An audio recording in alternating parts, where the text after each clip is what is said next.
Oke, kita mulai aja ya. Assalamualaikum warahmatullahi wabarakatuh. Ya, kembali lagi di Bimbel Online persiapan SNBT ya. Kali ini kita bahas tentang PK. Ya, saya tanya dulu coba. Kalian di kelas ini udah sampai mana nih PK-nya?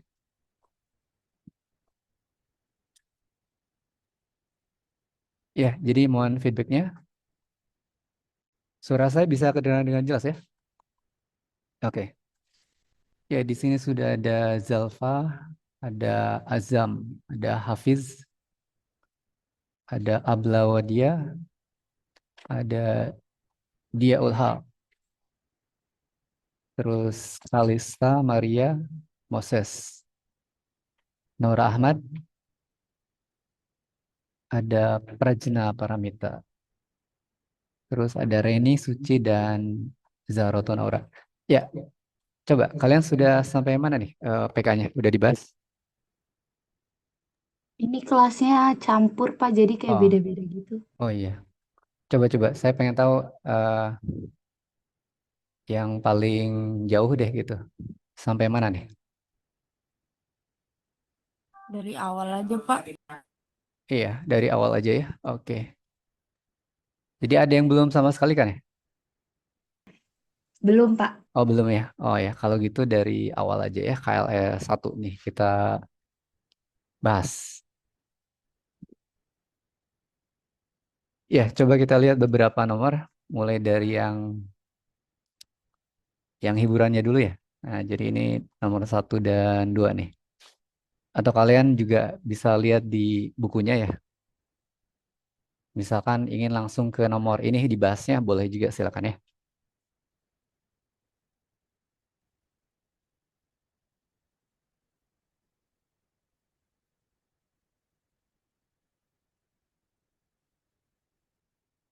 Ya, kita lihat dari nomor satu dan dua. Ini ada pola soal tentang aljabar ya.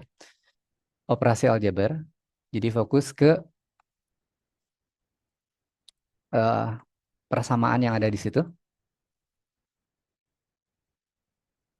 Nah, ini nih. Jadi kalau kita ambil aja akar A sama dengan 2 dibagi dengan sepertiga. Nah, kalian tahu cara pengerjaannya ya. Akar A, nah itu akan sama dengan operasi pembagian. Kalau pembaginya adalah pecahan, kalian tahu bisa dibalik ya. Nah, gitu. Saya balikan aja langsung. 2 kali 3 per 1. Nah, maka otomatis 2 kali 3 sama dengan 6. Ya, berarti didapat langsung ya. Si A-nya itu tidak lain adalah ya 6 dikuadratkan. 6 kuadrat sama dengan 36. Nah, jadi dari situ ketemu ya jawabannya ini dia. Kemudian saya langsungin dulu ya. Lihat di nomor 2. Kali ini ada titik yang terletak pada fungsi ya. Nah, fokus ke titiknya, titik A, 1, C. Nah, kemudian ada fungsi yang melalui titik itu ya. Nah, dengan ini ada formalitas, X-nya itu tidak sama dengan 2. Nah, kalian tahu kalau titik itu adalah pasangan dari absis ya. Nah, jadi si satunya sebagai apa? X-nya. Kemudian si Y-nya nih. Nah, ini C-nya sebenarnya. Nah, ini pasangan dari X dan Y. Nah, kalau di sini ada satu fungsi, fx sama dengan, nah, fx-nya tidak lain adalah nilai Y-nya. Jadi kebayang nanti tuh, kalau saya substitusikan gitu ya, langsung, atau ini saya tuliskan dulu kayak gini boleh. Si fx-nya itu tidak lain adalah Y-nya. Sama dengan kan 4 pangkat X tambah dengan 1 kemudian apa? Dibagi dengan bagian bawahnya 2 dikurangi dengan X ya. 2 minus X. Jadi si Y-nya itu tidak lain adalah C-nya di sini. C sama dengan 4 pangkat X. Nah, X-nya tidak lain adalah angka 1 di sini ya. 4 pangkat 1 tambah 1. Kemudian dibagi dengan bagian bawahnya. 2 dikurangi dengan X. X-nya itu 1 ya. Berarti atasnya 4 tambah 1, 5. 5 dibagi dengan 2 kurang 1, 1. Ya, jadi dapat di situ jawabannya C-nya sama dengan 5 ya. Nah, ini dia jawabannya. Oke, saya yakin untuk yang ini masih bisa kalian ikuti ya. Coba kita lanjut ke nomor berikutnya.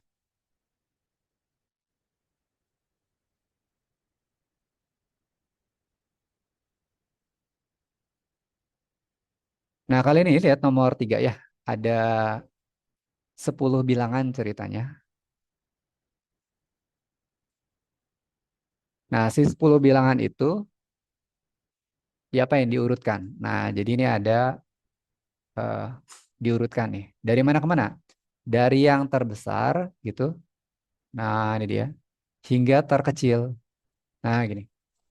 Jadi kalau dari yang terbesar, sebut aja dari maksimum ya, sampai minimum. Nah, gini. Jadi si X-nya itu adalah bilangannya. Kita urutkan ya dari sini ke sini. Nah, terus lihat kalimat lanjutannya. Jika P dan Q berturut-turut merepresentasikan bilangan pada posisi keempat, ya, posisi keempat. Jadi X4 kita mau tuliskan ya, X4 itu adalah P. Kemudian posisi ke-8, X8 itu adalah Q. Nah, kalian tahu paling besarnya jelas di situ ya. Yang paling besar berapa? Berapa nih? 10. Ya jelas ini ya.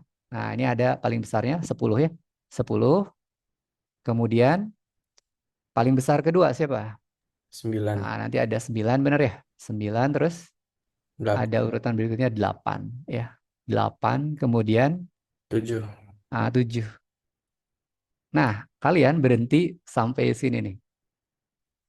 Jadi di sini kita berhenti dulu. Ini tidaknya adalah posisi keempat ya, X4 nih. Nah, jadi posisi keempat itu kan P nih. Ya, berarti kita dapatkan. Jadi dari sini tuh kita dapatkan si P-nya sama dengan 7 ya. Nah, kemudian kalau di situ diurutkan lagi sampai paling kecil. Nah, karena posisi satu lagi yang dicari, yaitu posisi ke-8 ya, berarti paling kecilnya itu kita lihat di antara 10 bilangan ini. Paling kecil jelas kelihatan ya, itu siapa? Nah, ini nih, si angka 2 ya. Nah, jadi kita dapatkan dari situ paling kanan itu adalah 2. Kemudian sebelah kirinya siapa? Paling kecil kedua siapa? Ini ada angka nih, 3. 3.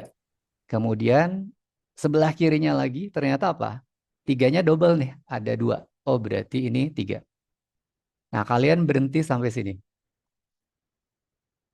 Kenapa berhenti? Karena di sini tuh kita butuh posisi ke-4 dan 8. Nah, posisi ke-8 itu tidak lain adalah si ini kan ya. Nah, ini X8. Oh, berarti kalau gitu si key-nya ketahuan ya sama dengan 3. Bilangan yang di tengah ini ya kita jadi nggak peduli ya. Nah, gitu. Nah, jadi masuk ke pertanyaannya nih kali ini kita lihat ada P min Q kalikan dengan 2 Q. Berarti ini ya. Nah, gitu. Berarti kita bisa dapatkan nanti tuh P dikurangi Q. P minus Q kalikan dengan 2 Q. Jadi P min Q-nya yaitu ya 7 minus 3 gitu dikalikan dengan 2 kali. Ya, 2 kali 3. Nah, gitu. Berarti kita dapatkan apa? 4 gitu kalikan dengan 6 alias 24 ya. Nah, ini dia. Nah, ketemu jawabannya yaitu si A ya.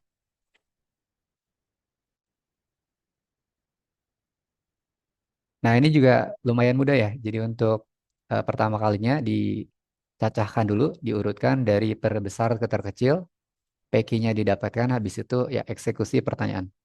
Oke, kita lanjutkan dulu. Lihat habis nomor 3 ini.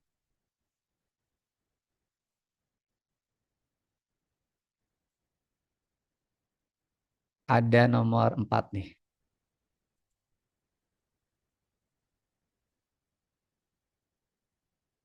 Ya, kalian tahu ya informasinya di KLS pertama itu adalah analogi soal yang tahun lalu keluar ya. Jadi yang masih hangat nih, tahun 2025 kemarin. Nah, jadi di sini salah satu tipe contoh soalnya itu yang keluar itu yang ini ya, yaitu Istilahnya ini membilang aja ya, membilang. Menghitung banyaknya segi empat pada bangun datar di atas. Ya, jadi di sini biasanya udah mulai rada mikir nih. Nomor 4 coba lihat. Mungkin saya kasih kesempatan dulu nih, nomor 4. Silakan. Kalau ini nggak ada rumusnya ya, membilang aja ini. Banyaknya segi empat. Coba saya kasih kesempatan dulu.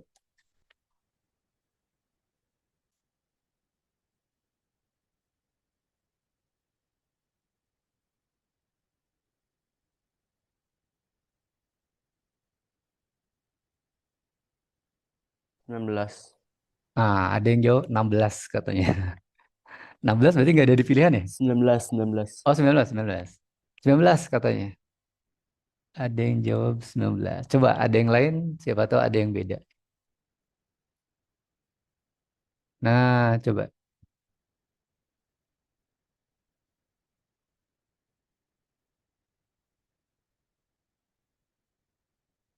Ada yang lain selain 19? Kiranasa tadi 19 katanya. Moses juga 19.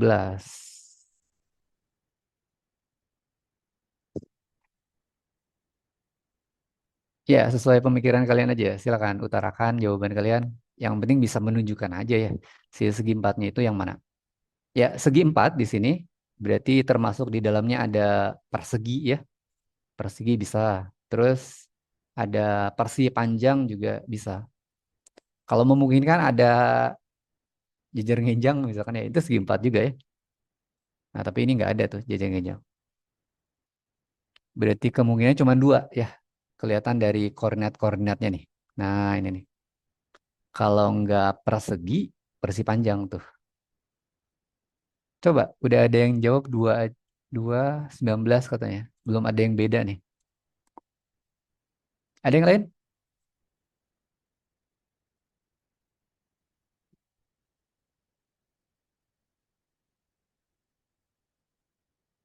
Ya, pas bagian ini kemungkinan ada yang berbeda cara neranginnya ya. Nah, kalau saya di sini kita gunakan bantuan huruf aja ya.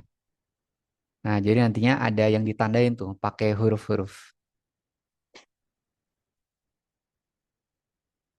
Soalnya kalau digambar ulang jadinya kelamaan ya.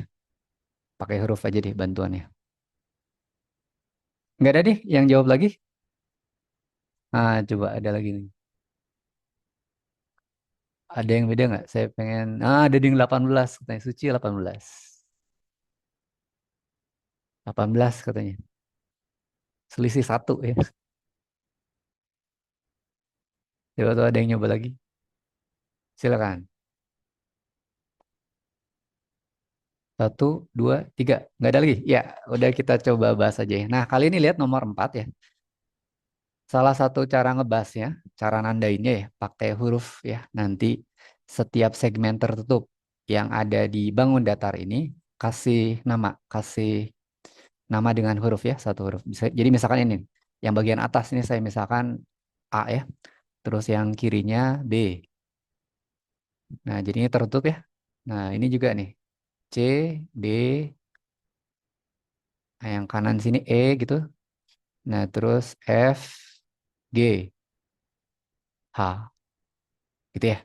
Nah, jadi di sini nanti tuh si segi empat yang kita mau cari tahu ya, banyak berapa.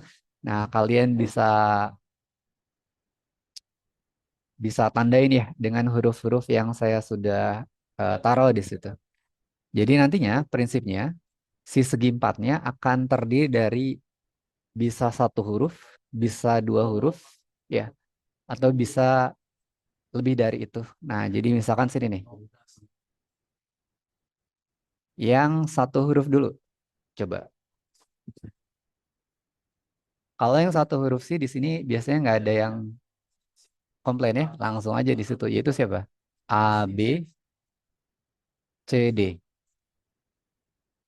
E, F, G, tadi sampai H ya. Nah, gini. Jadi kebayang nanti tuh si segi empatnya, ya ini aja. Ada berapa? Ada 8 ya. Ada 8. 8 segi 4 tuh. Kemudian ada yang dua huruf. Jadi di sini nomor-nomornya itu nomor hurufnya ya. Satu huruf, dua huruf. Terus coba lihat kalau dua huruf. Saya kasih contoh. Segi empat ya. Ah, CD. Nah ini lihat CD. CD. Nah ini satu segi empat nih. Dia berupa persegi panjang. Ada lagi yang bisa nyebutin dua huruf. CD udah. Siapa lagi? FG. Ah benar. FG bisa ya. FG. Kemudian CF. CF bisa. Terus ada lagi nggak? DG. DG. DG. DG benar. Ya DG di situ. Ada lagi yang dua huruf? Kayaknya nggak ada ya. Nah jadi di sini kita bisa cukupkan nih dua huruf itu empat ya. Empat segi empat. Kemudian yang tiga huruf ada nggak? Kira-kira tiga huruf. Saya AC. contohin. ACD. ACD boleh. Nah ACD nih. DG. Kemudian apa? DGE bisa ya. DGE. FGH. Benar. BCF. FGH. Nah kalau tentang urutan penulisan huruf nggak ada masalah ya. Di otak-atik sama aja. FGH sama dengan GHF. Sama dengan HGF dan seterusnya. Ada lagi? Tiga ini? Setelah tiga ini ada nggak? Tiga huruf. Ayo, tiga BCF. huruf. BCF, benar. Nah, jadi di sini tuh ada BCF. Ada lagi selain itu? Habis ya. Nah, nggak ada lagi nih tiga huruf. Berarti otomatis apa? Ini tuh ada empat juga. Nah, gitu. Kemudian lihat kalau berapa huruf? Empat ada nggak? Empat. Coba cek empat. Empat huruf segi empat. Mana tuh? CDFG. Bener ya. Di yang tengah sini nih. Nah, ini. C, D, F, G. Ada yang empat huruf lagi? Selain itu? Nggak ada. Nggak ada ya. Oh, berarti ini cuma satu-satunya nih. Satu ya. Kemudian setelah empat huruf, lima huruf kira-kira ada nggak? Lima huruf. BCDFG. Ah, kalian udah bisa nyebutin nih. Udah bisa lihat polanya ya. B, C, D, F, G. Nah, jadi situ. Jadi B, C, D, F, G. B, C, D, F, G.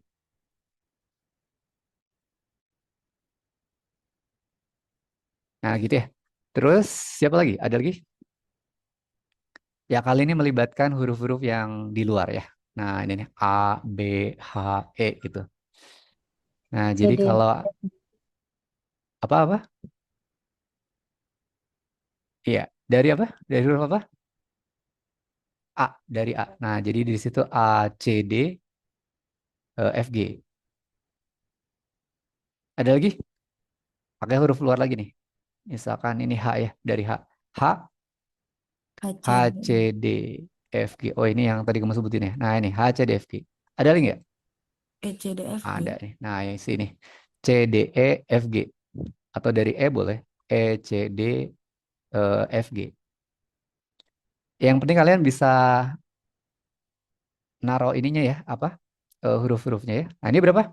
Ada empat nih, ada empat. Ada lagi nggak kira-kira yang lebih dari ini? Coba, coba, coba. Ini sampai Ada. lima huruf. Ada ternyata ya. Enam. 6 sampai 6 boleh. Nah, ternyata di sini tuh 6 huruf siapa aja? Kalau boleh boleh kalian nandain di sini. Kalau malas nyebutin coret aja di sini. Yang mana coba? ACDFGH. Ah ya benar. Jadi A C D. Ah benar benar benar. Jadi A C D F G H. Terus apa? B C D E F G. Nah, yang 6 huruf kayaknya nggak ada lagi ya. Nah, ini dua ya. Oh, kalau gitu berarti kalian bisa dapatkan tuh. Jumlahin tuh semuanya. Berarti berapa nih? 88 23. ya 23 ya. Nah, iya jadi untuk nomor ini emang pilihannya nggak ada ya. Jadi jawabannya harusnya segini nih. Ya di F kan aja lah ini. Jadi jawabannya F aja lah gini. Ya, tadi kalau kalian dapatnya 19, coba cek lagi. Ada nggak segi 4 yang kira-kira belum masuk di list kalian tuh? kurangnya di mana. Nah, kalian bisa lihat ya jejaknya di sini. Ya, saya bisa aja ngebahasnya, nah nandain aja gitu ya, ini sama ini sama ini. Tapi kan biasanya ada yang bingung ya, yang mana aja kalau udah selesai gitu ya. Nah, mendingan saya buatkan gini aja, biar kelihatan jelas ya, yang mana yang dimaksud segi empatnya. Oke, itu nomor 4 ya. Ya jelas kira-kira ya. Kita coba lanjutin lagi.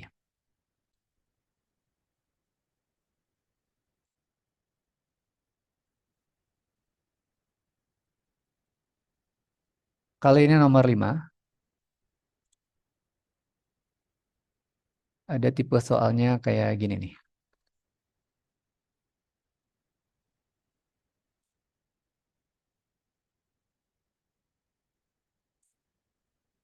Jadi ada yang berbentuk fungsi ya. Nah gitu fungsi.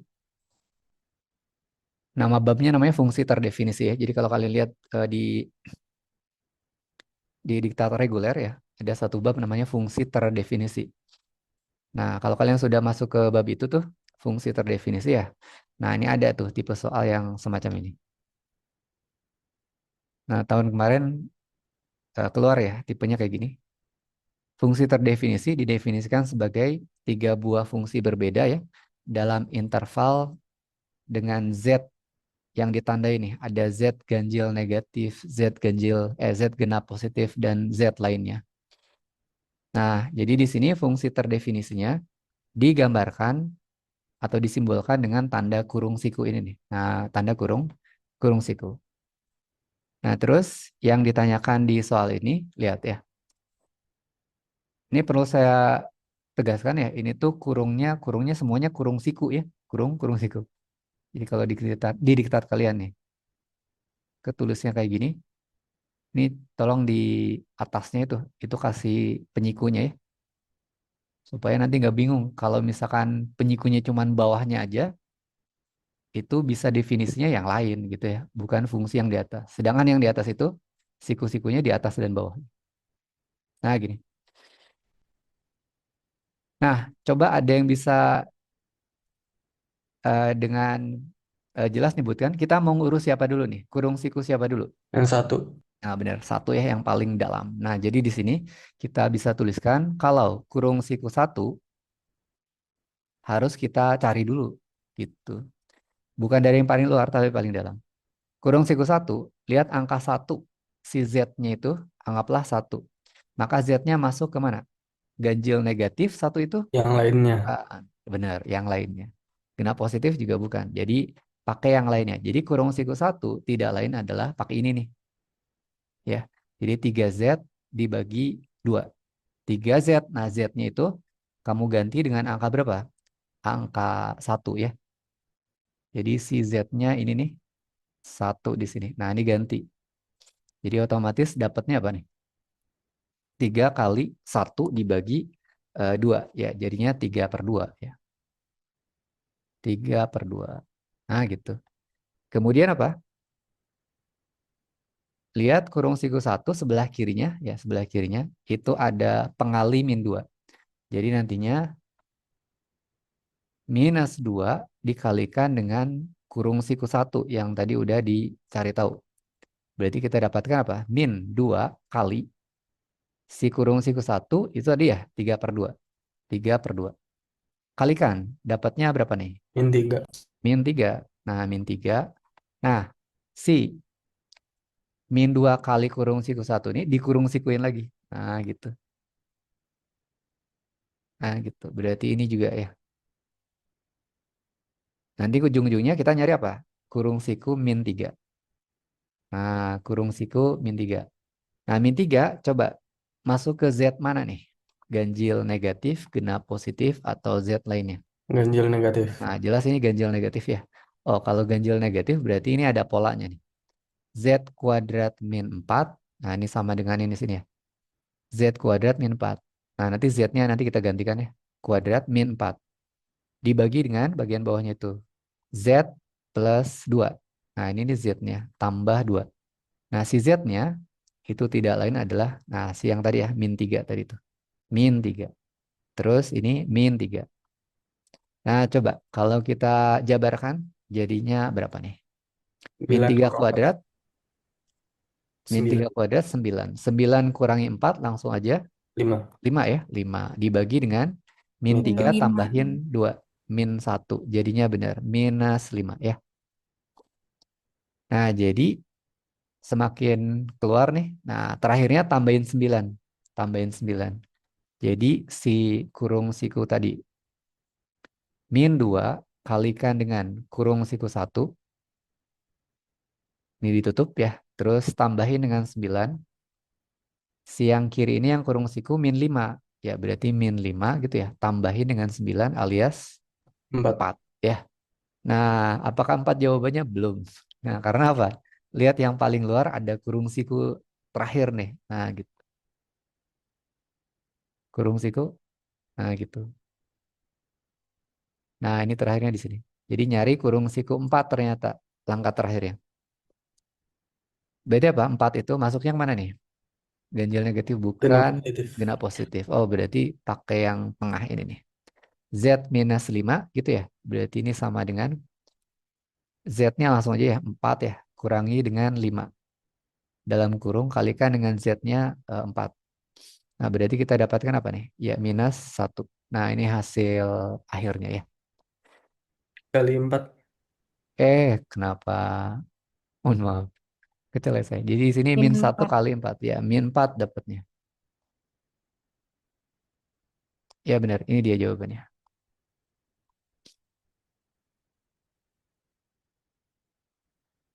Gitu ya. Nah, kita coba lanjutkan lagi.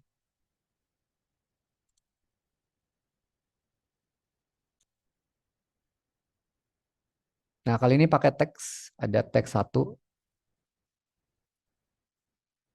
untuk nomor 6 sampai 8.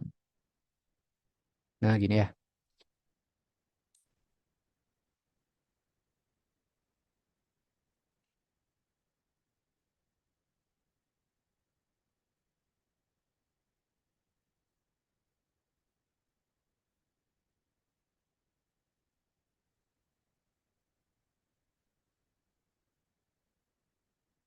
Nomor 6 itu nanya tentang nilai Q-nya berapa. Terus berikutnya itu gradien garis K. Gradien garis K.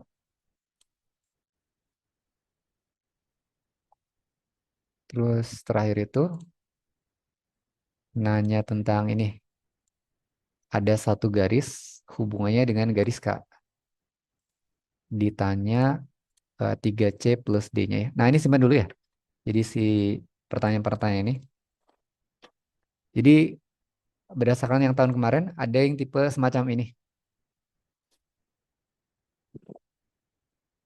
Nah, jadi ini kalian diajarkan ngotretnya jangan acak-acakan ya. Jadi kalau bisa sih kotretannya itu bisa diakses ulang ya. Karena ternyata ada tuh pertanyaan-pertanyaan yang beruntun semacam ini. Membutuhkan jawaban dari nomor sebelumnya. Jadi misalkan di sini nih. Ada grafik fungsi fx ya dan garis. Nah, jadi si grafik dan garisnya itu, grafik fungsinya, fungsi kuadrat ini, fungsi kuadrat dan garisnya berpotongan. Nah, ada keterangan berpotongan di dua titik berbeda ya, di dua titik berbeda. Nah, di sini katanya di B dan di C. Terus garis Kak tadi pernah disebutkan melalui kedua titik tersebut. Nah, ingat ada berpotongan ya. Ada yang tahu syarat berpotongan apa? Nah, ada baiknya kalian tuliskan ya setiap masing-masing fungsinya itu dalam Y1, Y2 ya, Y1, Y2. Jadi ingat kalau Y itu ya fx atau gx-nya gitu. Jadi ini kebayang kalau si ini kita namakan ya sebagai Y1 aja. Y1 sama dengan x kuadrat min 4x tambah 3 gitu ya. Terus habis itu ada Y2 fungsi garis. Ini fungsi kuadrat Y1 ya. Nah, fungsi garisnya ini tuliskan ini ada Y2 ya. Y2 di situ. Kalau mau dibuatkan eksplisitnya boleh sebelah sini nih. Kita tuliskan ya. Y2 sama dengan. Nah, ini persamaan yang persamaan implisit ya. Implisit. Nah, kalau eksplisit dibuatkan Y2 sama dengan apa gitu. Sama dengan gunakan prinsip indah ruas. Min BX-nya geser ke kanan. Jadi sama dengan BX. Terus habis itu 9. min 9. Nah, gitu. Nah, tadi kan dibilang apa? Berpotongan. Nah, jadi kalau berpotongan. Itu syaratnya apa? Ya, ada yang disamain. Apa yang disamain? Y1 sama dengan Y2 ya. Jadi kalau berpotongan itu gitu. Y1 harus sama dengan Y2. Nah, jadi kalau berpotongan semacam ini. Berpotongan. Nah, sekarang tuliskan Y1-nya tidak lain adalah ini kan ya. Jadi X kuadrat gitu. Min 4X tambah 3. Sama dengan kan apa? Y2. Y2-nya di situ ya ini yang tadi kita rapin ya, BX minus 9. Nah, di sini coba kalian lihat kan, kalau ada nilai X yang memenuhi ya, nilai X yang memenuhi, nah itu adalah absis titik potongnya. Di antara B dan C, yang udah ada absisnya yang mana? B atau C? Udah B. kelihatan ya jelas, yaitu si B-nya ya. Berapa absis yang diketahuinya? 4. Oh, berarti salah satu X yang memenuhi adalah si X sama dengan 4-nya itu. Gitu ya. Nah, jadi kita bisa dapatkan nanti itu. Ini saya tarik aja dulu ya. Atau nggak apa-apa. Substitusi X sama dengan 4 ke sini nih. Nah, ini tuliskan. Jadi ada 4 gitu ya. Dikuadratkan. Min 4 kalikan dengan 4. Tambahin dengan 3. Sama dengan B kalikan dengan 4. Kurangi dengan 9 ya. Berarti kita dapatkan apa? Ini 16. 16. Kurangi 16 juga habis ya. Berarti ruas kiri itu tinggal 3 aja. 3 sama dengan kan apa? 4B. Minus 9. Si minus 9 geser ke kiri bisa. Jadinya adalah 9 tambah 3. 12 ya. 12 sama dengan 4B. Gitu. Nah, berarti dari situ kita dapatkan ternyata si B-nya. Berapa si B-nya? B-nya ketemu 3 ya. B sama dengan 3. Nah, ini dia. Simpan dulu. Nah, sekarang coba lihat untuk B sama dengan 3. Persamaan yang tadi kita dapatkan. Nah, ini nih. Yang masih dalam bentuk X ya. Kita bisa substitusikan 3 dulu ke situ. Maka nanti bisa dilihat. Saya tarik sini ya. Nah, gitu. Kita dapatkan substitusi B-nya 3. Jadi persamaan yang tadi itu X kuadrat min 4X tambah 3. Nah, ini nih yang masih warna biru ya. Sama dengan kan B. B-nya kamu ganti 3. 3X minus 9. Berarti lihat si 3X-nya. Geser ke kiri tuh. Maka nanti jadi X kuadrat minus 7X. Si 3 biarkan, jangan diganggu. Min 9 geser kiri. Jadi plus 12 ya. Sama dengan 0. Nah, faktorin nih. Cari faktornya. Coba ada yang bisa faktorin ini nih. Cari dua bilangan 4 sama 3. yang kalau dikali 12. Benar. Yang kalau dikali 12 tapi dijumlah jadi min 7. Nah, udah ada yang nebak tuh. Min 3, min 4. Min 3. Nah, terus min 4 ya. Jadi kita dapatkan X-nya sama dengan 3 gitu ya. Terus atau X-nya sama dengan 4. Nah, tadi tuh sebenarnya ya, X sama dengan 4 udah kita pakai ya. Yaitu sebenarnya adalah absis siapa? Titik siapa? Titik si B-nya ya, benar? Nah, titik si B nih. Nah, sedangkan X sama dengan 3 itu absis titik mana? Sebelahnya, saudaranya. Itu siapa? Yang C ya. Jadi di situ udah bisa dilihat tuh. X sama dengan 3 itu P-nya. P sama dengan 3. Nah, sebelum ke situ, coba kita pasangkan dulu. X ini punya pasangan ya. Pasangan Y-nya. Y gitu ya. Sama dengan Nah, untuk dapat Y-nya, ini anggaplah ini X1 ya. Nah, ini Y-nya Y1 nanti.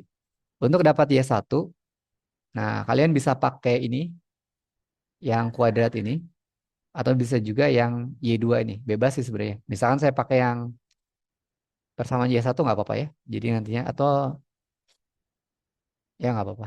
Pakai ini aja. Jadi 3 kuadrat kurangi dengan 4 kali 3. Berarti berapa? 12 ya? 12 plus 3. Maka ternyata dapatnya apa? Y1 sama dengan 0 ya? 0. Terus ini si X sama dengan 4. Udah bisa tuliskan ya pasangannya Y2. Sama dengan ini X2. Masukin ke sini lagi. 4 dikuadratkan tuh. Terus min 4 kali 4. 4 kali 4 berapa? Langsung aja. 16. 16 tambahin dengan 3 ya. Berarti Y2-nya sama dengan 3. Nah, jadi si X sama dengan 3 pasangannya dengan Y1 sama dengan 0. X sama dengan 4 pasangannya dengan Y2 sama dengan 3. Maka nanti bisa kebayang ya. 3,0. Ini adalah sebenarnya titik C nih. 3,0. Terus si ini apa? Titik B ya. B. Hati-hati ketukar ya. 4,3. Pak, itu dua-duanya pakai persamaan yang sama.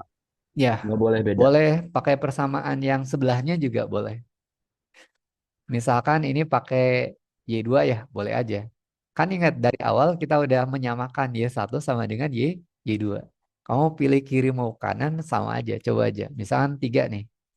B-nya 3 ya, 3X min 9.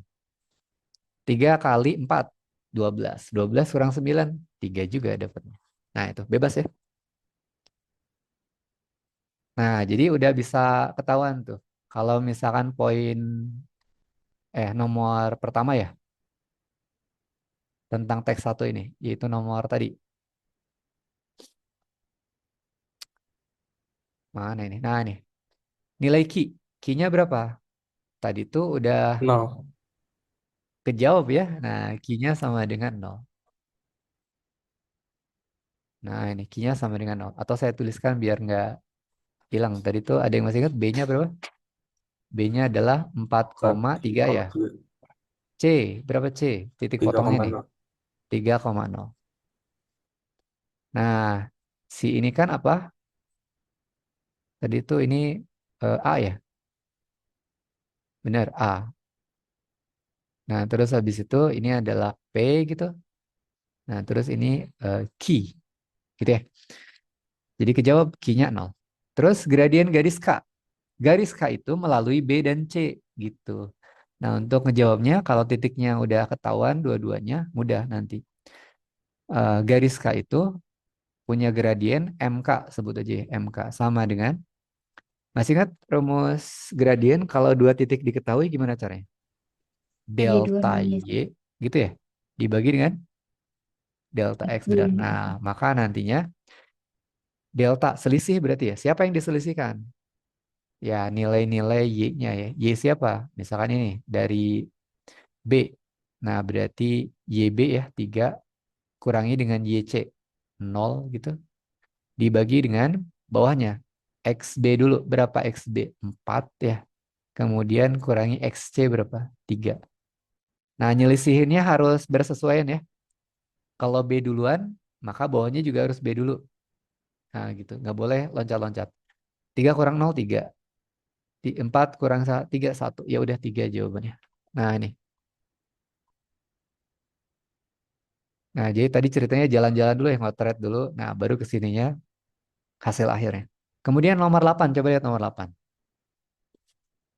Jika garis Y sama dengan CX tambah D, tegak lurus dengan garis K. Dengan garis K. Dan melalui titik C. Maka nilai 3C tambah D sama dengan berapa? Ini ada dua keterangan pentingnya gini ya. Jadi ada si garis. Garis Y sama dengan CX plus D.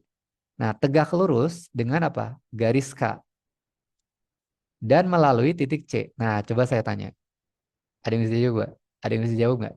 Yang melalui titik C itu yang mana? Garis ini, Y sama dengan CX plus D. Atau garis K, yang mana coba? Yang garis Y sama C tambah D, Pak. Nah, benar ya. Nah, ini mah bahasa Indonesia.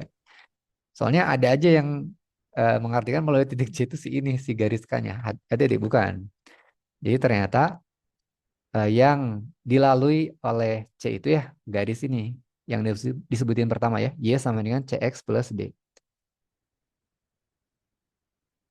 Nah, kenapa kayak gitu ya? Kalau kalian ingat di nomor 8 gitu, lihat pertanyaan akhir soal nomor 8 ini, ternyata apa yang ditanyakan? Nilai dari 3C, nah gitu, tambah D ya, 3C tambah D. Nah, kalau kalian ngerti yang tadi konsepnya bahwa Y sama dengan CX plus D. CX plus D. Itu melalui, nah gitu, melalui C. Melalui C. Melalui si C. Si C-nya siapa? Ya, C-nya adalah 3,0. Tadi kan udah cari tahu ya. Nah, ternyata kalau kalian substitusikan si C ini 3,0, kan kalau titik dilalui kan berarti berlaku prinsip substitusi ya. Jadi 3 itu X-nya, Y-nya itu 0. Nah, maka apa? Nah, Nol kalian juga. dapatkan tuh 0 ya sama dengan C kali 3 gitu. X-nya kan 3 tambah D. Berarti apa? Ya, 3 kali C Nol. tambah D. Ya udah jawabannya 0. Jadi di situ, nah ini maksud saya. 3C tambah D sama dengan 0. Nah, di tahun kemarin tuh ada tipuan kayak gitu tuh. Jadi artinya apa? Saya cuma mau bilang keterangan tegak lurusnya dengan garis K ya, itu jadinya nggak usah dipakai ya. Nah, gitu. Jadi nomor 8 itu kalian bisa pakai prinsip substitusi titik aja. Jadi jawabannya ternyata yang A ya. Nah, ini dia. Kecuali kalau, ini ada pengecualiannya. Kalau titik C itu dibikin beda. Ini aja saya taruh tanda minus aja di tiganya, min 3,0. Nah, itu nggak jadi tuh jawabannya 0. Kalian harus dapatkan keterangan lainnya ya lewat ini nih, keterangan tegak lurus. Baru itu dipakai ya si tegak lurus. Tapi kalau nomor 8 ini nggak usah ya.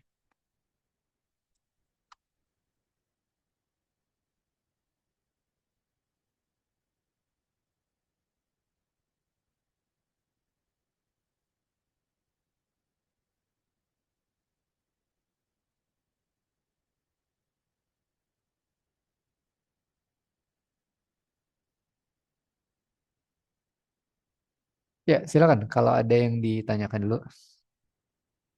Ya, itu ya teks pertama. Kita lanjutkan ke yang berikutnya.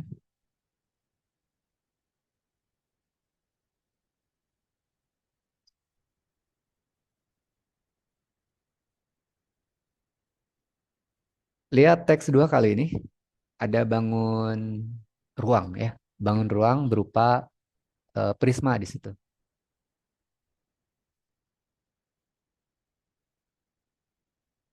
Ya, kita lanjutkan lagi. Lihat di teks dua kali ini.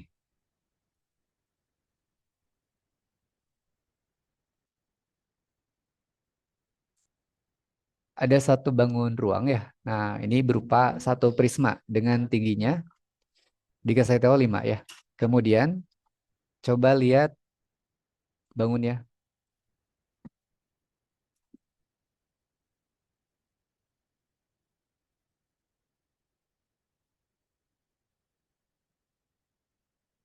Nah, ini dia.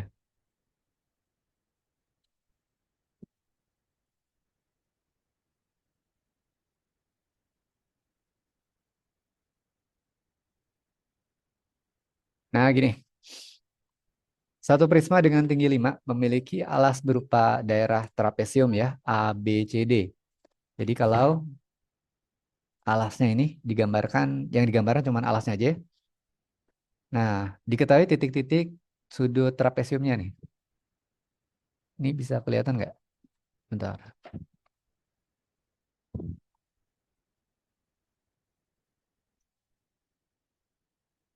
Nah, ini saya perbesar sedikit ya.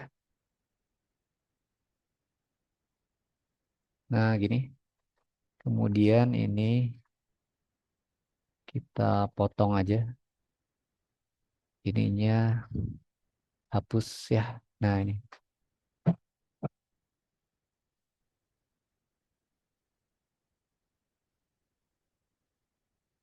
Ya, jadi kalau pertanyaan yang nomor 9, jarak antara sisi AD dan BC sama dengan berapa? Ya, jadi kalau di situ kelihatan ada AD ya, segaris nih, titik A dan titik D-nya, segaris vertikal ya. Terus ada BC, B dengan C juga dia segaris ya, segaris vertikal. Kelihatan X-nya ini sama sini, antara B dengan C, sama-sama 5 ya. Kemudian D juga, ini sama-sama X-nya 1, segaris berarti. Nah, antara AD dengan BC itu kita sepakat ya, dia adalah garis yang sejajar ya. Kan vertikal-vertikal, sejajar berarti. Nah, kemudian yang ditanya adalah apa? Jarak antara dua garis ini, AD dan BC. Oh, berarti dari sini ke sini. Jadi kita harus narik ya, satu garis dari titik A gitu, dari titik A sampai ke satu titik di sini gitu, secara tegak lurus ya, tegak lurus. Nah, coba ada yang bisa tahu nggak koordinat sebelah sini harus berapa nih? Titik, titik, titik, koma, titik, titik, titik. Berapa coba? Absisnya berapa? Koordinatnya berapa? 51. Benar ya. Jadi di situ absisnya diperoleh dari garis ini si BC ya. Nah, terus ordinatnya diperoleh dari si titik A. Dari si titik A. Jadi ini ada 5 nih, koma 1. Gitu ya. Nah, jadi artinya kalau jarak dari A ke titik ini 1,1 ke 5,1 dengan mudah kalian jawab ya. Yaitu apa? 4 ya. Nah, jadi di situ jarak AD dan BC itu sama dengan 4A jawabannya. Oh, langsung aja pas saya gini aja 1,1 dengan 5,0 selisih X-nya berapa boleh juga kayak gitu ya. 1 nih dengan 5. Nah, ini supaya gampang memperlihatkan aja ya. Jadi saya tunjukin titik 5,1-nya ini nih. Oke, jadi nomor 9 jawabannya A4. Kemudian luas trapesium ABCD. Nah, jadi kalau si luas trapesium, kalian ingat rumusannya ya? Rumus luas trapesium. Apa rumus luas trapesium? Atas tambah bawah bagi dua kali Gitu ya. tinggi. Luas trapesium. Di sini A, B, C, D. Atas sama bawah. Nggak mesti atas sama bawah ya sebenarnya. Bisa juga apa? Sudut Kanan, sejajar kiri. garis sejajar. Nah, pokoknya jumlah garis yang sejajar. Sejajar. Benar. Nah, jadi kebayang si AB-nya berapa nih? AB. Panjang dari A ke B. 7. Nah, jadi selisihkan aja itu si ordinatnya. 8 dengan 1. Benar 7 nih. Kemudian garis yang sejajar satu lagi. Nah, ini dia. 4. Antara B dengan C. Selisihkan aja Y-nya. 0 dengan 4. 4 ya.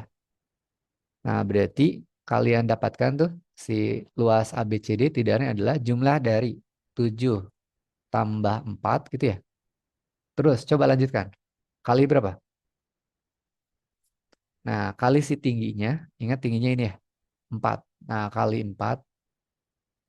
Nah, terus dibagi 2 ya.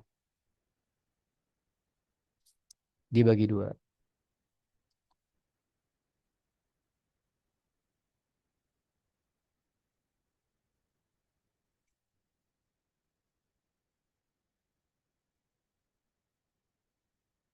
Ini kenapa ya? Tintanya habis gitu ya? Per 2.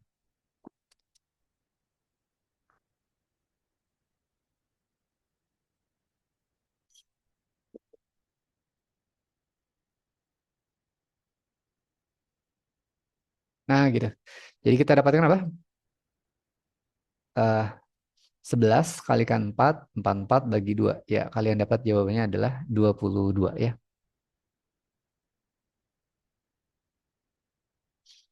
Nah, ini dia jawabannya. Ya, jadi tadi volume prismanya ya dihitung oleh rumus ini ya, luas alas kalikan dengan tinggi prisma. Luas alasnya 22 kali tinggi prismanya 5. 22 kali 5, 110. Ya, D jawabannya. Ya, kita lanjutkan lagi ya. Coba lihat. Lihat nomor 12 itu tentang faktor persekutuan. Nah, kemudian ada yang berikutnya.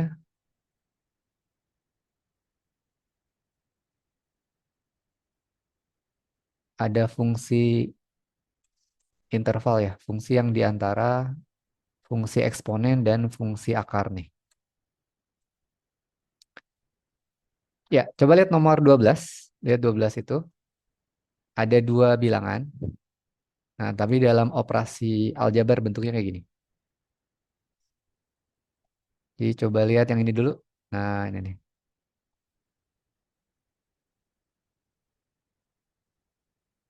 Nah, gini. Ini kalau kita coba jabarkan gitu ya, boleh juga ya. Jadi maksudnya gini, 13 kuadrat, 169 kurangi 1, 168 dibuat kayak gitu boleh ya. Nah, cuman saya memilih untuk eh, ngebuat si angka-angkanya ya disederhanakan melalui sifat aljabar. Nah, coba ada yang masih ingat yang bentuknya gini nih. Kalau ada A kuadrat min B kuadrat. Nah, itu jadi perkalian apa coba? Ada yang masih ingat ya? A plus B dikali A min B. Ah, benar, jumsih ya, jumlah gitu. A plus B kalikan dengan selisihnya, A minus B. Nah, kalian manfaatkan sifat ini nih. Nah, jadi yang tahun kemarin keluar itu salah satunya yang kayak gini ya. Cuman angkanya itu lebih besar sih, seingat saya. Nah, kalau angkanya lebih kecil sih mungkin kalau pakai cara biasa tadi ya bisa ya. Nah, tapi lebih kalian larikan ke sini nih. 13 kuadrat minus 1. Sebut aja itu namanya X ya. Boleh kan ya? X. X sama dengan 13 kuadrat dikurangi dengan 1 kuadrat. Boleh saya naruh kuadrat di atas 1 bisa ya? Sama aja, nggak merubah angka. Nggak merubah hasil akhir. Nah, sama dengan kan? Coba lihat. Gunakan sifat ini. Jumsih, jumlahkan dulu. 13 tambahin 1. Berarti apa? 14 ya? 14.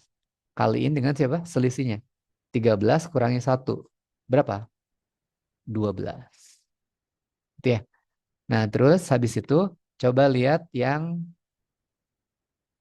bilangan keduanya. Yang ini nih. Bentar. Nah, ini dia. Saya larikan ke sini.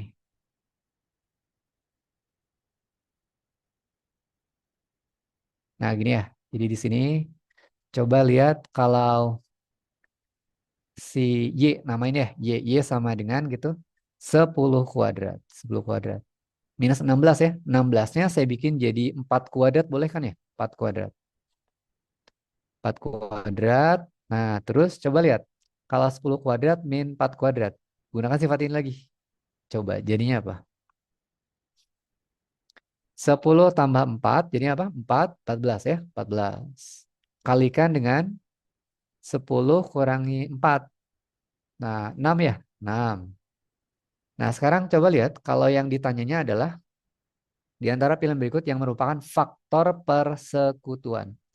Yang namanya faktor persekutuan ya, itu tidaknya adalah pengali yang sama ya, pengali yang sama. Kalau yang sudah ada di hasil ini nih, lihat yang merah dan biru, yang udah kelihatan nih. Ini pengali yang samanya ini nih. 14, ini juga ada 14 ya. Oh, berarti 14 itu adalah faktor persekutuan dari X dan Y ini. Ini X dan Y kita namain sendiri ya. Nah, jadi 14 itu salah satu faktor persekutuan. Tapi lihat, di soal ini mulainya bukan dari 14, tapi dari 12. Ya, dari 12. Nah, coba lihat, 12 udah ada ya di pengali di X ya. Oh, berarti ini simpan dulu nih. Ini pengali 12. Coba, bisa kalian munculin 12 nggak di Y? Bisa nggak? Gimana caranya?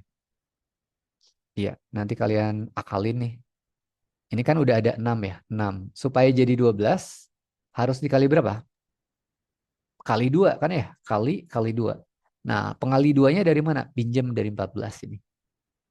Nah, kebayang? 14 itu kan sama aja dengan apa? 7 kali 2 ya. 7 kali 2. Jadi 14-nya kalian ubah jadi 7 kali 2 gitu. Si 2-nya saya langsung kalikan ke 6. 2 kali 6 berapa? 12. Nah, udah ketemu nih. Atas 12 ada, bawah juga ada 12. Oh, berarti apa? Si 12 itu adalah faktor persekutuan. Benar, 12. Kalau 7, gimana 7? 7.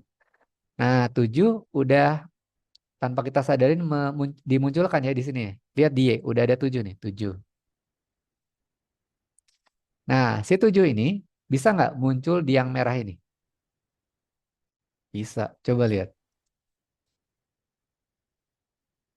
Jadi kalau ini 14, 14 itu berapa? 7 kali 2, 7 kali 2. Oh, berarti si 14-nya saya tuliskan 7 gitu, kali 2. Nah, si 2-nya saya kaliin langsung ke 12-nya. 2 kali 12, 24. Atau kalau kalian nggak mau ngaliin 2 dengan 12 juga nggak apa-apa ya. Pokoknya munculin angka 7 aja. Maka ternyata apa? Nah, gitu. Si 7 itu adalah faktor persekutuan. Udah muncul ya?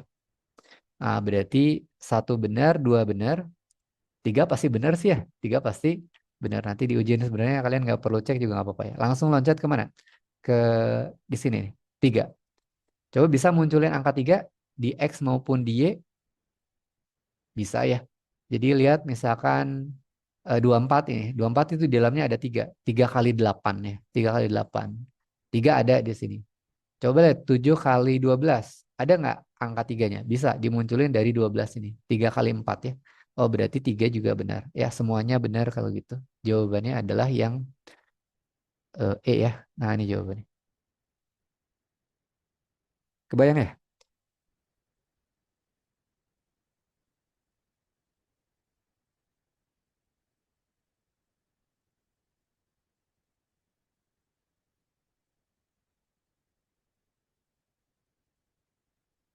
Nah, kemudian nomor 13 yang ini nih.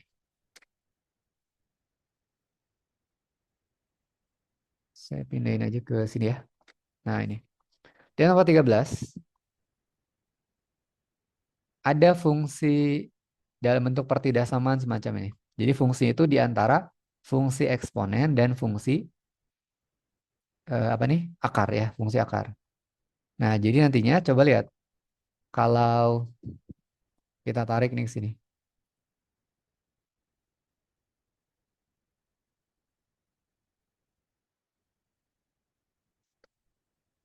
Nah, untuk X-nya ada syarat nih. X-nya harus lebih besar sama dengan 3. Nah, fokus ke pertanyaannya. Di antara pilihan berikut, nilai P di X sama dengan 5. Nah, jadi untuk X sama dengan 5, kita evaluasi ya. Si fungsinya untuk X sama dengan 5. Maka nanti, lihat. Fungsi yang kiri, 2 pangkat X min 3. Itu berarti apa jadinya? 2 pangkat 5 min 3 ya. Jadi semua X itu gantikan semuanya dengan angka 5. Gitu. Kurang dari sama dengan P. X-nya itu berarti berubah ya. Jadi P5 gitu. Jadi nilai P di X sama dengan 5 itu sebenarnya P5 ya. P5. Kurang dari, nah lihat kurang dari. Ruas kanannya apa? Akar dari 5 kali X. X-nya 5 ya. 5 kali 5. Nah, terus tambah dengan 11. Maka nanti si P5 itu ya di antara siapa? Di antara 2 pangkat 2, 4 ya. 4, kemudian ini 5 kali 5, 25 tambahin 11. 36. Akar 36, 6 ya. Nah, gini. Nah, P5-nya di antara 4 sampai 6. Ini untuk sebelah kiri hati-hati ya, ada tanda sama dengannya. Nah, ini dievaluasi ya untuk nomor 1, 2, 3, 4, angka-angka ini nih. 3 akar 2, akar 19. Angkanya ini nggak enak ya. Nah, kalian bisa gunakan trik ini nih. Kalau angka yang diujinya adalah 3 akar 2, ada akarnya dan semuanya juga tuh. Sedangkan intervalnya lihat 4 dan 6 nggak ada akarnya. Nah, kalian bisa pakai yang namanya prinsip mengkuadratkan ya. Coba kuadratkan nih. Jadi coba kuadratkan, maka nanti dapatnya apa? 4 kuadrat gitu ya. Kurang dari sama dengan P kuadrat 5. P5 kuadrat gitu sama aja ya. Nah, terus ini 6. 6-nya dikuadratkan. 6 dikuadratkan. Nah, langkah ini halal ya. Karena apa? Si kirinya lihat 4. Terus kanannya lihat 6. Itu dua-duanya positif. Nah, selama kiri kanannya positif ya, langkah ini dibolehkan ya. Jadi, kuadratkan aja kiri kanan. Nah, tanpa merubah tanda pertidaksamaannya. Yang penting positif-positif aja itu. 4 kuadrat berarti berapa? Langsung aja nih. 16 ya, 16. Nah, terus si ini 36 ya. Nah, coba cek nih. 1, 2, 3, 4. Angka-angkanya berarti kalian mesti kuadratkan. 3 akar 2. 3 akar 2 ada yang tahu nggak? Kuadratnya berapa tuh? 18. 3 akar 2. Nah, 18 ya. Nah, jadi ini kuadratkan. Jadi ini kuadratkan gitu ya. Nah, jadinya 18. Ini juga kuadratkan. Hasilnya berapa? 19. 19. Nah, gitu. Nah, 18 masuk nggak ke interval yang merah ini ya? Yang Masuk. saya tandain coba. Masuk ya. 18 itu di antara 16 dan 36. Oh, berarti ini satunya benar nih. Itu benar. 2, 19 masuk nggak? Masuk. Masuk juga ya. 1 benar, 2 benar, 3-nya pasti benar ya. Oh, Benar. tadi saya kepotong ya. Ya, 3-nya pasti benar. Nah, 4-nya coba. Akar 37. Nah, akar 37 itu kalau dikuadratkan berapa? 37. Kuadratkan. Ya, ini jadi 37. Nah, 37 offset dari sini ya. Nah, di luar interval ini. Berarti ini yang salah nih. Berarti jawabannya udah jelas ya. Yang A tuh jawabannya.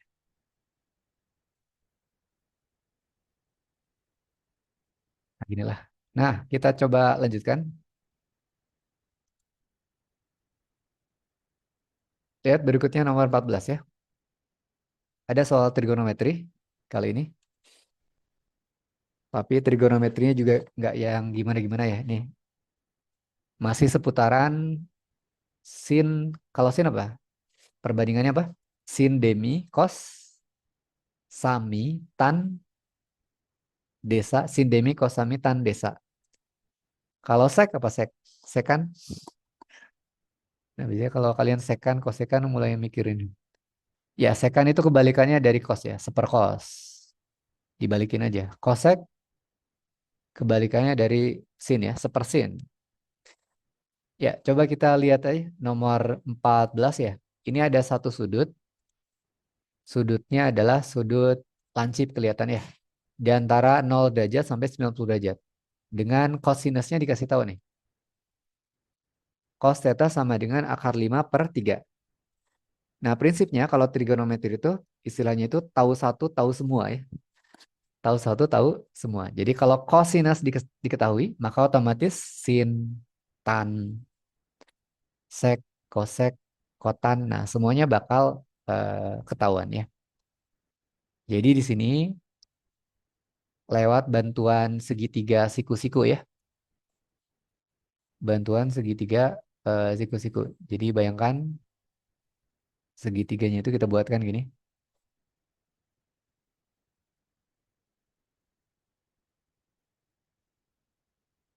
Nah, jadi misalnya siku-sikunya ini di sini.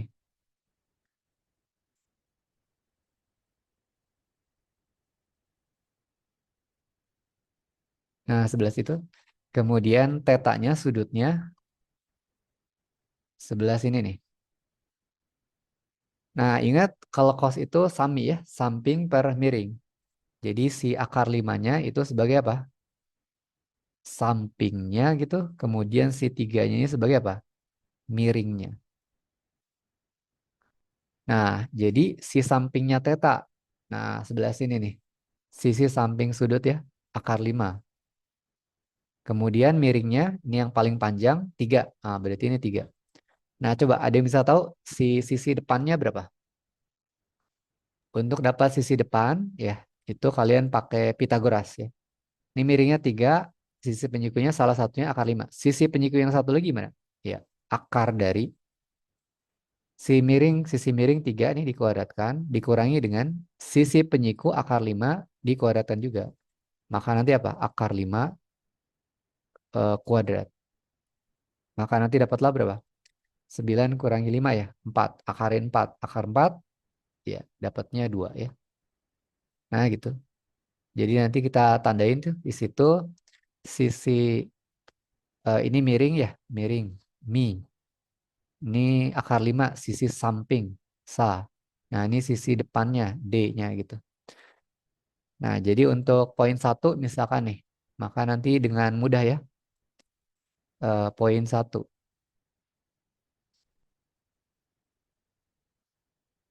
Nah, jadi membuktikannya itu sin theta itu kan demi tuh, depan per miring.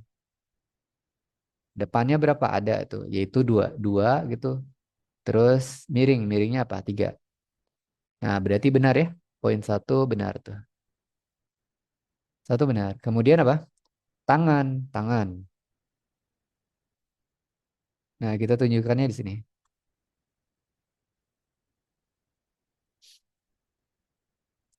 Tangan itu kalau ada sudut depan 90 derajat dikurangi dengan theta. Nah, kalian manfaatkan sifat konversi sudut dulu tuh. Konversi sudut.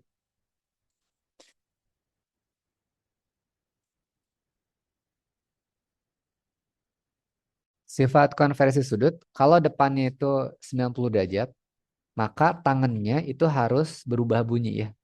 Tan jadi apa? Kotan. Jadi kita tuliskan kotangan. Kotangan siapa? Kotangan theta. Nah, kotangan theta. Terus tandanya ya, positif atau negatif? Nah, ini positif. Ingat ya, yang namanya kuadran 1 ya. Ini kan tetanya di antara 0 sampai 90 tuh. Ini berarti KW1, kuadran 1 tuh. Nah, ingat kalau di kuadran 1 tuh aman ya, semuanya positif. Di tan, sin, kosek, kotan. Nah, itu semuanya positif. Nah, berarti positif kotangan theta. Nah, berapa angkanya? Angkanya kalian dapatkan dari perbandingan tuh. Ingat kalau tan itu desa ya. Tan desa. Tan desa. Kalau kotan apa? Dibalik. Kotan itu sepertangan. Jadi bukan desa tapi apa? Sade jadinya. Samping gitu per depan. Berapa samping ada di segitiga di atas? Lihat. Akar 5. Depannya apa? Depannya ini nih. Yang tadi dicari ya, 2.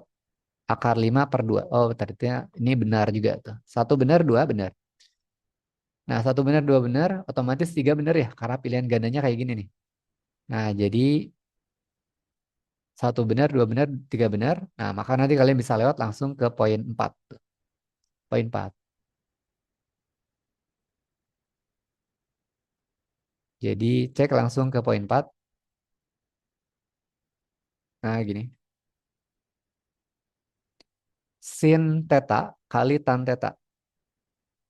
Sin theta kali tan theta. Tan theta. Sama dengan sin. Apa sin? Demi. Tadi udah dicari ya. 2 per 3. 2 per 3. Kali dengan tangan. Tangannya apa? Desa. Nah, ini depannya siapa? 2. Sampingnya siapa? Akar 5. Oh, berarti 2 per akar 5. Nah, pecahan dikalikan. Ya, berarti prinsipnya berlaku apa? Atas kali atas ya, 4. Bawah kali bawah. 3 akar 5. 4 per 3 akar 5. Nah, apakah benar lebih besar dari setengah? Nah, kalian gunakan trik semacam ini nih. Pakai yang namanya kali silang ya. Jadi apakah benar ini lebih besar dari setengah? Nah, cara ngeceknya apa? Dikali silang. Nih, si 4 nih, kalikan dengan bawah sini. Silang ya. 4 kali 2. 4 kali 2 berapa? 8. 8. Kemudian habis itu 3 akar 5. Ini 1. Kalikan. 3 akar 5. Nah, coba ada yang udah bisa tahu, Bu? 8 dengan 3 akar 5. Gedean siapa? Nggak yakin ya? Nah, kalau ini satu bilangan bulat, satu lagi ada akarnya. Ini ada triknya juga. Gunakan, tadi sebenarnya udah eh, nggak kerasa kita pakai di nomor sebelumnya. Kuadratkan. Ya, kuadratkan. Jadi untuk ngilangin akarnya kuadratin. 8 dikuadratkan coba. 8 kuadratkan berapa? 64 ya, 64. 3 kali 5 kuadrat. Berapa 3 kali 5 kuadrat? 3 kali 3, 9 kali 5. 9 kali 5, 45. Nah, coba. Ini kebangetan kalau belum ngelihat mana yang lebih besar ya. 64 sama 45, gedean mana? Ya, gedean 64. Otomatis ini apa? 64 lebih besar dari 45. Nah, nanti tandanya juga bakal sama dengan ini. 8 lebih besar dengan 3 kali 5. Nah, nanti ke sini juga nih. 4 per 3 akar 5 lebih besar daripada setengah. Jadi kebukti ya, sin tan itu lebih besar dari setengah. Oh, berarti ini benar semua. Nah, 1, 2, 3, 4 benar ya. Berarti E itu jawabannya.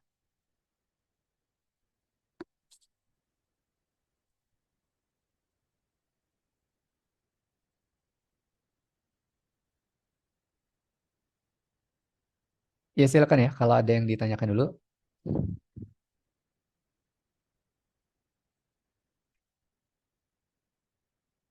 Kak, Mau nanya, Boleh, boleh, boleh. Sok. kalau yang kan ada tan 90 minus theta, berarti cot Hmm, theta. Ada selain benar itu ya. nggak ya? Kayak misal sin Ah, apa jadi gini. ada banyak sih. Jadi di sini tuh coba saya ingetin lagi. Kalau ada ini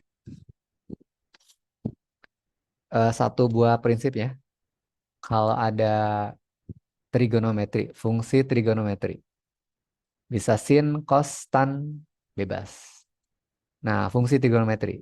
Nah, terus ada awalan biasanya kan ya, awalan.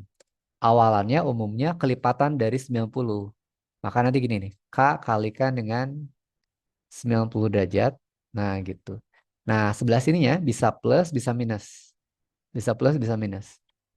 Nah, nantinya ini ada sudut nih, satu sudut yang di belakangnya biasanya. Nah, sudutnya sebut aja theta.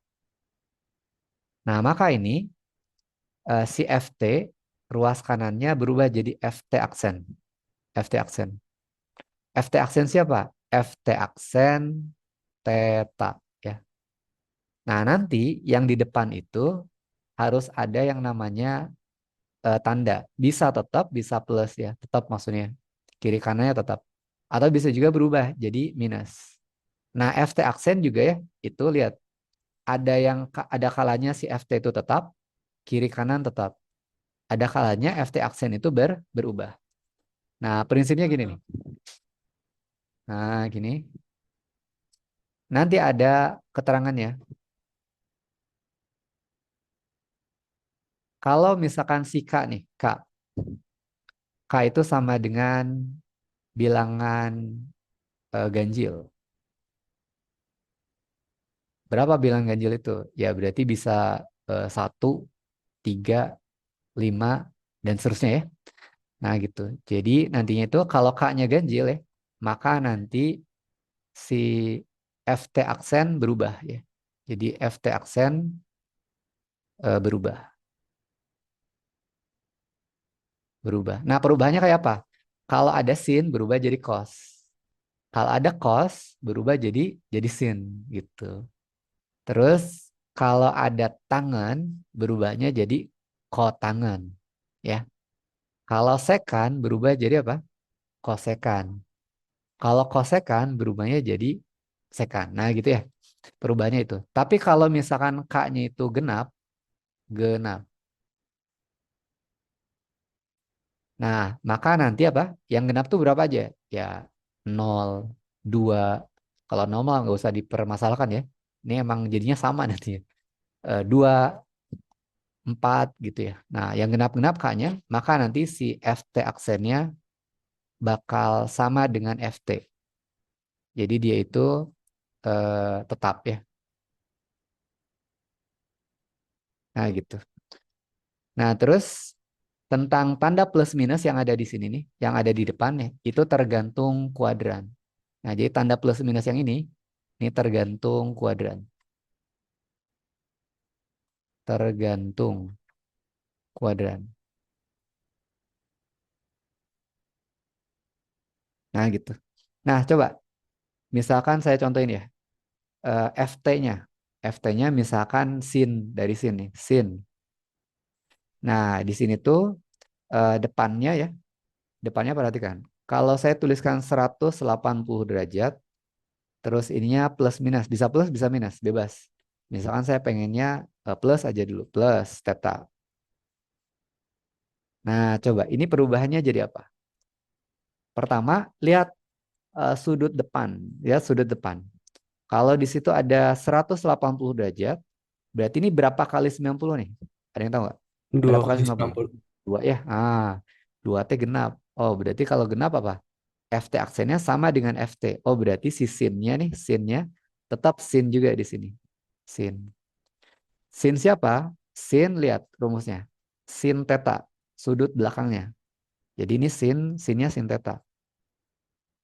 Terus habis itu, kalau sudutnya alfa ya berarti sin alfa. Kalau sudutnya beta ya sin beta. Nah, perhatikan, ini ada kuadrannya nih.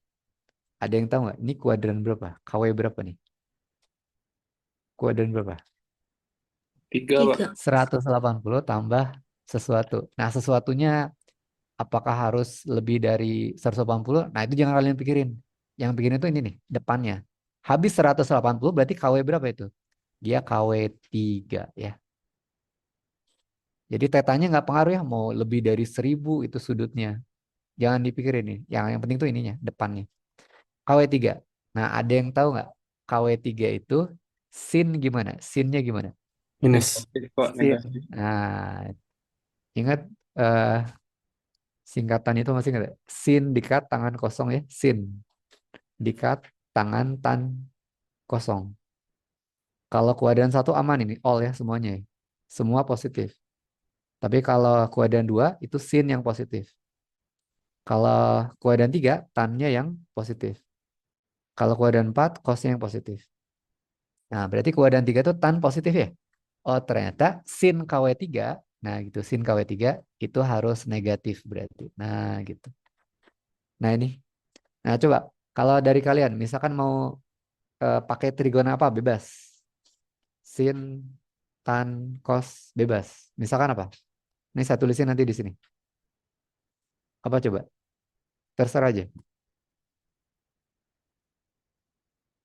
Tan misalkan saya tulisin tan dalam kurung. Nah, sudutnya. Sudutnya bebas juga. Mau kelipatan berapa? Pokoknya kelipatan dari 90 ya.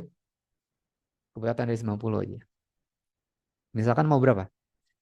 270 misalkan, 270. 270 derajat. Nah, terus theta. Tadi bisa plus, bisa minus ya. Kali ini coba saya pakai minus aja, minus. Minus theta. Nah, coba ada yang bisa tahu nggak? Ini jadinya apa? Ingat patokannya adalah sudut awal, sudut awal. Nah, 270 itu pengali 90-nya ganjil atau genap? Ganjil ya. 3 kali apa? 90 derajat. Nah, kalau ganjil, ingat si aturannya gimana? FT aksennya berubah. Jadi kalau tangan, perubahannya jadi apa? Jadi kotangan. Kotangan. Kotangan siapa? Lihat belakangnya sudutnya. Sudutnya theta. Oh, berarti kotangan theta. Terus, ini ada tanda plus minus ya? Tanda plus minus. Itu ditentukan oleh KW-nya nih. Kuadran berapa? Coba ada yang tahu ini KW berapa? KW. 3, Pak. 270. 3. Nah, kuadran 3 juga. Ternyata masih kuadran 3. Ya, nggak apa-apa. Kuadran 3. Nah, lihat kuadran 3. Ternyata apa? Tangannya positif. Jadi, tan kuadran 3. Jadi, ngebacanya itu dari kiri ke kanan ya. Tan KW3 positif. Oh, berarti ini positif. Udah, ini jawabannya. Gitu ya. Silakan kalau ada yang masih ditanyakan lagi. Sudah, Pak. Ya, Makasih. ya, oke, siap. Oke, jadi untuk hari ini mungkin sampai sini dulu. Lihat sampai 14 ya. Nanti kita lanjutkan di pertemuan berikutnya. Terima kasih ya.